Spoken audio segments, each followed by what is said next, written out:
અખિલ ભારતીય વિદ્યાર્થી પરિષદ દ્વારા આજે વિવિધ પ્રશ્નો અંગે કચ્છ યુનિવર્સિટીના પરીક્ષા નિયામક અને વાઇસ ચાન્સેલરને આવેદનપત્ર પાઠવવામાં આવ્યું હતું.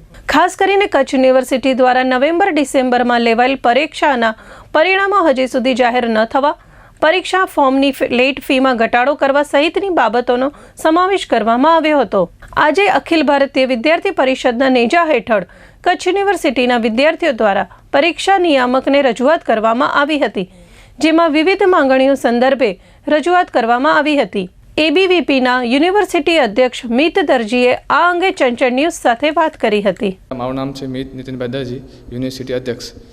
અમારે જે છેલ્લા નવેમ્બર-ડિસેમ્બરમાં જે એક્ઝામ લેવાની હતી તે એક્ઝામને આજે 3 મહિના ઉપર થઈ ગયા, તેમ છતાં હજી 50% ઉપર રિઝલ્ટો આવવાના બાકી છે.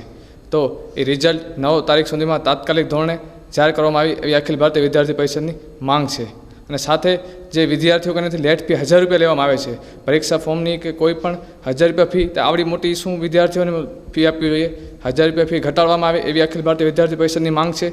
અને સાથે જે આરટીઆઈ છે એ નિયમ મુજબ દરેકે વિદ્યાર્થીઓએ કોઈ પણ હોય એમને પોતાનો જે ઇન્ફોર્મેશન છે મેળવવાનો અધિકાર છે. તો યુનિવર્સિટી કેમ આરટીઆઈ બંધ કરી નાખી છે?